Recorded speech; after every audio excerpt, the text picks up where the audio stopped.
Welcome to Moraine Historical Minute. Hi, I'm Dave Miller with the City of Moraine. Moraine is rich in history.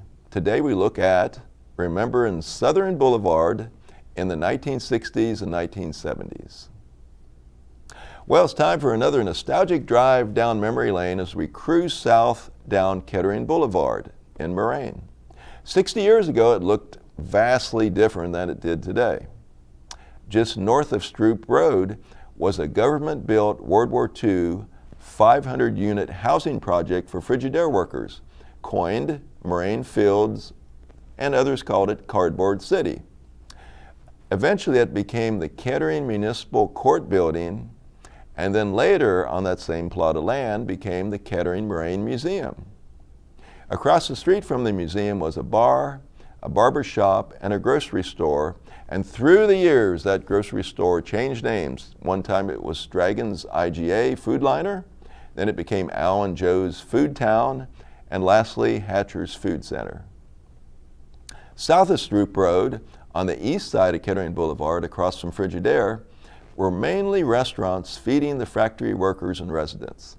At the corner was Dr. Higley's veterinarian office, followed by Angelina's Pizza, the area's very first McDonald's restaurant, then Arthur Treacher's Fish and Chips, Robert Hall Clothing Store, which later became Hipple Cancer Research Center in 1977, and today, in that same building, it's Days Sales and Service Bike and Lawn Mower Shop. And lastly, south on the road was Angelo's Drive-In.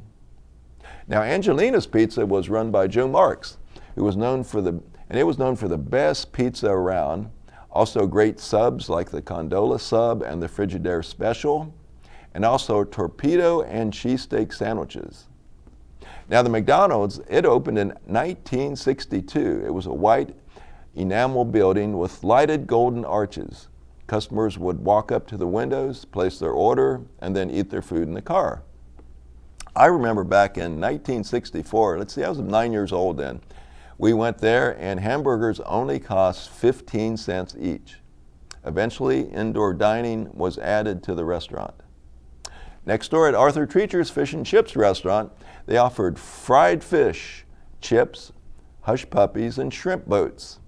And lastly, next to them was Robert Hall's at the corner of Kettering Boulevard and Marconi Avenue. Next door to that was Angelo's Drive-In. It was built in 1954. Angelo's patrons would eat inside at tables with jukebox controllers, or they'd park outside as there was 23 parking spaces under a long carport, and you could order from a microphone box while sitting in your car. A car hop waitress would then bring the food out and collect your money. Hot rods often cruised Angelo's parking lot. I remember this was a great hangout for teens and young adults. Locals remember seeing the famous Golden Sahara custom car and the Indy 500 driver Salt Walther as he'd cruise by in his T-Bucket Roadster. Known for their famous Chickie and a Quickie plate, this was deep fried chicken, fries, and coleslaw, and a hot roll, all that for just $1 back in the 60s. This busy local hangout also served the Chubby Boy double-decker hamburger and the Jumbo Shrimp plate. Eventually, Angelo's restaurant became Granny's 4200 Place restaurant, and then just 4200 Place. Today, it's a Mexican restaurant. Lots went on in southern Kettering Boulevard, and that's a nostalgic look back at that street back in the 1960s and 1970s. I'm Dave Miller, and thanks for tuning in to this edition of Moraine Historical Minute.